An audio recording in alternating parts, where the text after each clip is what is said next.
तो आज के इस वीडियो लेक्चर में आपसे हम चर्चा करने वाले हैं प्रेजेंट परफेक्ट कंटिन्यूअस के बारे में।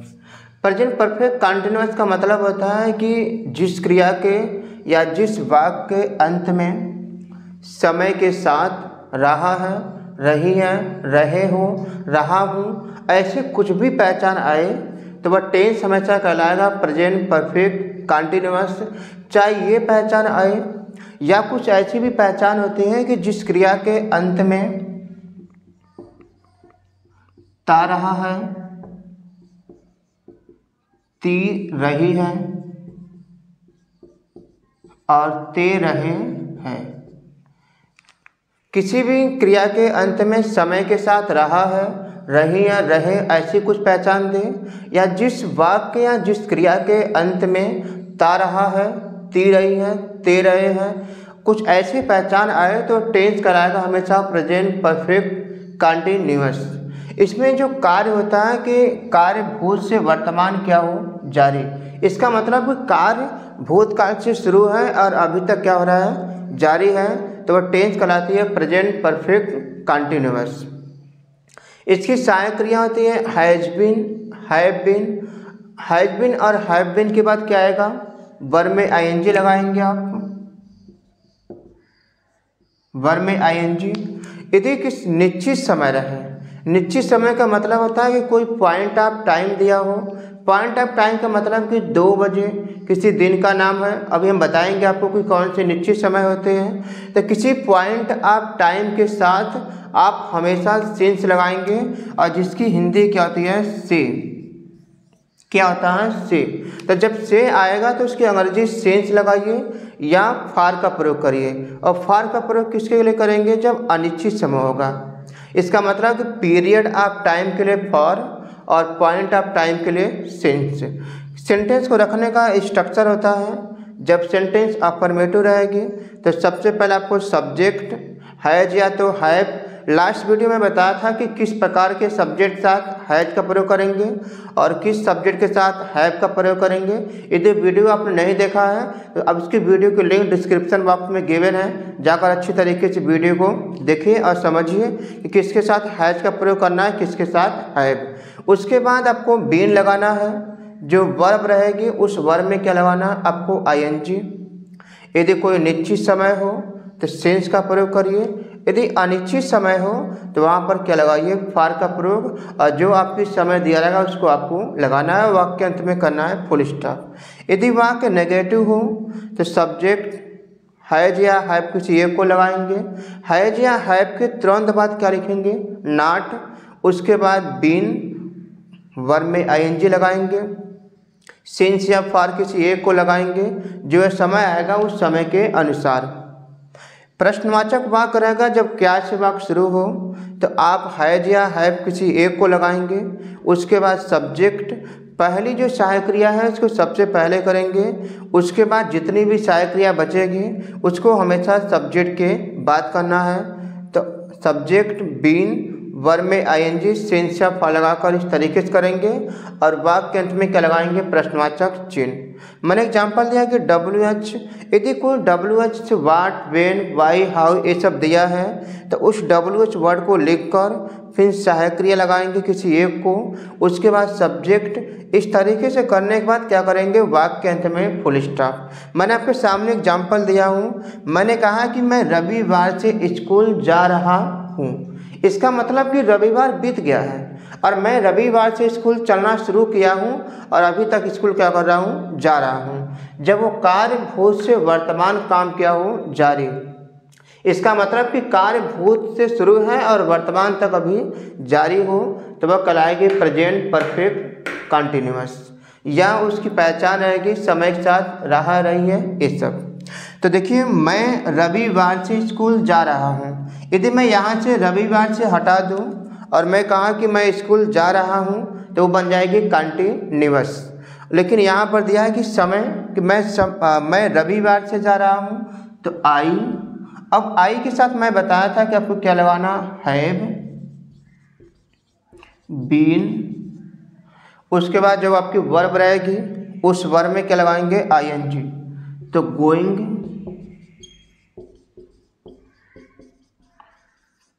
टू स्कूल करेंगे।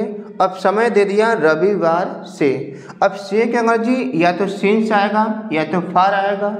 अब रविवार क्या है, एक निश्चित समय दिया है, पॉइंट ऑफ टाइम दिया है कि जो उसकी निश्चित समय है कि वह रविवार से ही शुरू किया जाना। तो यहाँ पर रविवार के लिए क्या करेंगे आप, सिंस, और उसके बाद क्या करेंगे संडे, और वाक्य के अंत में लगाएंगे फुल स्टॉप। यदि इसको बनाना है नेगेटिव, तो नेगेटिव के लिए आप क्या लिखेंगे सब्जेक्ट, उस सब्जेक्ट के अकॉर्डिंग हमारा आएगा सहायक क्रिया हैव, और हैव के बाद क्या लिखेंगे नॉट, उसके बाद बीन लगाएंगे, जो वर्ब दिया रहेगा उस वर्ब में आईएनजी लगाएंगे, गोइंग, उसके बाद टू स्कूल। अब यहाँ पर निश्चित समय तो सिंस लगाइए, और उसके बाद क्या लिखेंगे टाइम, तो सिंस, और क्या करेंगे संडे। तो आइए आगे समझते हैं कि सिंस और फार का प्रयोग ऐसे कौन कौन से समय जिसके साथ हम सिंस और फार का प्रयोग कर सकते हैं, और एग्जाम्पल के जरिए अच्छी तरीके से समझते हैं। अब आगे हम चर्चा करते हैं कि सिंस और फार का प्रयोग किस तरीके से करते हैं। सिंस का हम प्रयोग करेंगे हमेशा point of time. Point of time का मतलब होता है कि कोई मूल बिंदु दिया हो, कोई समय की बिंदु दिया हो, तो वहाँ पर सिंस का प्रयोग करेंगे। फार का प्रयोग करेंगे एक पीरियड ऑफ टाइम, यानी कि कुछ समय की अवधि दिया हो, तो वहाँ पर हम फार का प्रयोग करेंगे। तो पहले हम सिंस की बात करते हैं। और सिंस की प्रयोग जब भी आप करेंगे तो आपको याद रखना कि कैलेंडर के आपके सामने एक कैलेंडर होता ही है, तो कैलेंडर में जितने भी समय बताए जाएंगे आप उनके साथ हमेशा क्या करेंगे सिंस का प्रयोग करेंगे। कैलेंडर में क्या क्या आ सकता है, डे का मतलब किसी दिनों के नाम आ सकते हैं, और दिनों का नाम जैसे Monday, Tuesday, Wednesday, Thursday, Friday, Saturday और संडे, ये सब दिनों के नाम आते हैं, 7 दिन होते हैं आपके। कैलेंडर में मंथ किसी महीनों का नाम आता है, जनवरी, फरवरी, मार्च, अप्रैल, ऐसे 12 महीने होते हैं। ईयर का मतलब होता है कोई सन दिया हो, सन का मतलब 2001, 2002, 2003, 2004, इस समय कौन सी सन चल रही है कमेंट सेक्शन में जरूर लिखिएगा इसका जवाब। डेट कोई तारीख दिया हो, 2 जुलाई, 2 जुलाई से, 3 जुलाई से, 4 जुलाई से, इस तरीके से हो। कोई ओकेशन, ओकेशन का मतलब होता है अवसर, या कोई अवसर की बात हो, होली, दिवाली, ऐसे अवसर आते हैं, तो उसके लिए जब कैलेंडर में जितने भी समय होते हैं उस समय के लिए आप हमेशा क्या लगाएंगे सिंस का प्रयोग करेंगे। एक होता है क्लॉक, क्लॉक यानी कि घड़ी, घड़ी में जितने भी समय आते हैं आप उनके साथ क्या लगाएंगे सिंस। घड़ी में कौन सी समय आती है, केवल बजे आता है, 7 बजे, 8 बजे, 9 बजे, 10 बजे, 11, 12, जितने भी होते हैं। जब कोई घड़ी की समय आए तो आप उसके साथ भी क्या लगाएंगे since. Stage of life, stage of life का मतलब होता है कि जीवन की एक अवस्था, जीवन की कई अवस्थाएं होती है, कई बचपन होता है तो कभी बुढ़ापा आती है, तो ऐसे अवस्था को दर्शाने के लिए वहाँ पे से के अंग्रेजी में क्या रखेंगे सिंस। कोई पार्ट ऑफ इस डे, यानी कि प्रत्येक दिन की कोई हिस्सा, एक भाग हो, तो उसको भी हम क्या लगाएंगे इसके साथ सिंस। जैसे मॉर्निंग हो, इवनिंग हो, आफ्टरनून हो, नून हो, टुडे हो, यस्टरडे हो, टुमारो हो, ऐसे जितने भी समय होते हैं उस समय के साथ हमेशा आप क्या लगाएंगे सिंस। चाहे मॉर्निंग हो, टुडे हो, यस्टरडे, यस्टरडे के साथ भी लगाएंगे आप, और लास्ट डे। तो आपको याद रखना है कि जितने भी morning, today, yesterday, last day, जितने भी दिन समय है उनके साथ क्या लगाएंगे सिंस। आगे हम चर्चा करते हैं फार का प्रयोग। फार का प्रयोग जब भी करेंगे हमेशा एक period of time. Period of time का मतलब क्या है कि एक समय की अवधि,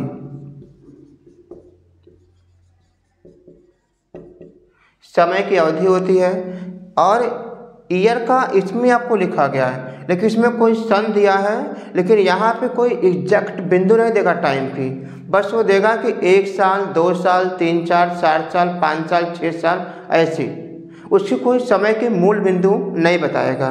डे का मतलब दिन, डे आपका इसमें भी है, लेकिन यहाँ पर जो दिन देगा वो 1 दिन, 2 दिन, 4 दिन, 5 दिन, 6 दिन, 7 दिन, ऐसे।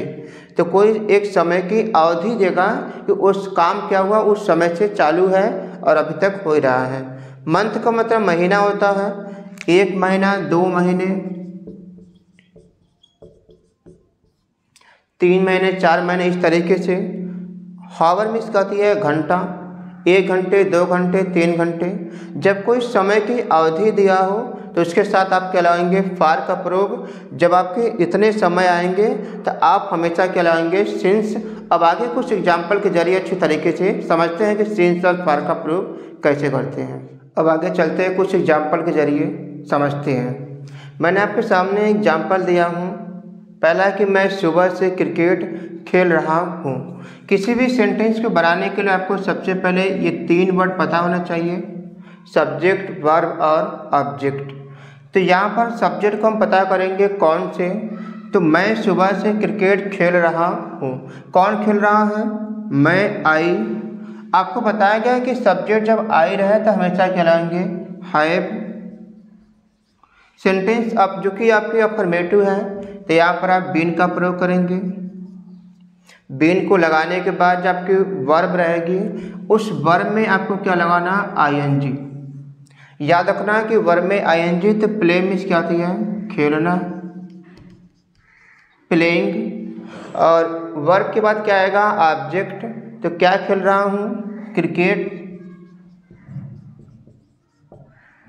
ऑब्जेक्ट के बाद जो आपकी समय है सुबह से, तो सुबह क्या है, एक दिन का कोई हिस्से के समय बताई जा रही है, तो वहाँ पर आप मॉर्निंग के साथ सिंस लगाएंगे, सिंस मॉर्निंग।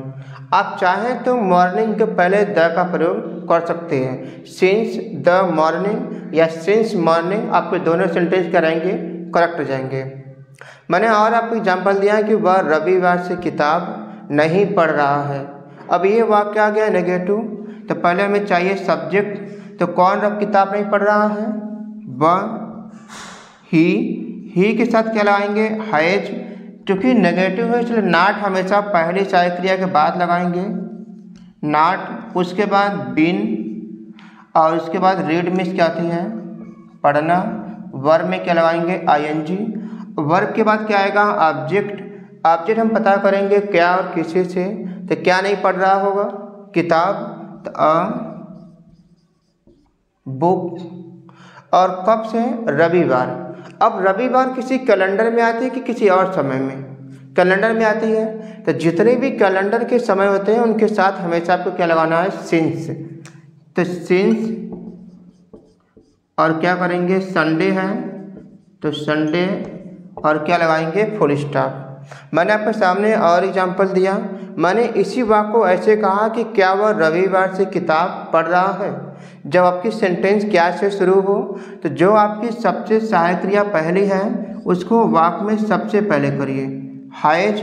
उसके बाद जो सब्जेक्ट उसको लिखिए, और उसके बाद जो बचा आपका सहायक क्रिया उसको लिखिए, बीन। वर्ब में आईएनजी, रीडिंग। और उसके बाद लिखेंगे ऑब्जेक्ट, अ बुक। और रविवार से यानी कि सिंस, और क्या करेंगे, संडे। और वाक्य अंत में लगाएंगे क्वेश्चन मार्क। आपके सामने मैं एग्जाम्पल और दिया। मैंने कहा कि वह 2 दिन से उसे बुला रहा है। वह उसे 2 दिन से बुला रहा है, तो कौन बुला रहा है, वह, ही। और ही के साथ क्या लगाएंगे, हैज, बीन। वर्ब में आईएनजी, कॉलिंग। और किसे बुला रहा है, उसे। अब 2 दिन से, अब यहाँ पर 2 दिन से जो है वह एक समय की अवधि दिया है। जब समय की अवधि हो तो वहाँ पर आप क्या लगाएंगे, फार का प्रयोग करेंगे, तो फार 2 डेज। तो इस तरीके से प्रेजेंट परफेक्ट कंटिन्यूअस का प्रयोग करते हैं। आई होप दैट कि टॉपिक अच्छे तरीके से समझ में आया हो। वीडियो अच्छा लगा तो लाइक जरूर करिएगा, चैनल को सब्सक्राइब कर लीजिए ताकि आपको ऐसी ग्रामर के रिलेटेड वीडियो मिलता रहे। Thank you so much.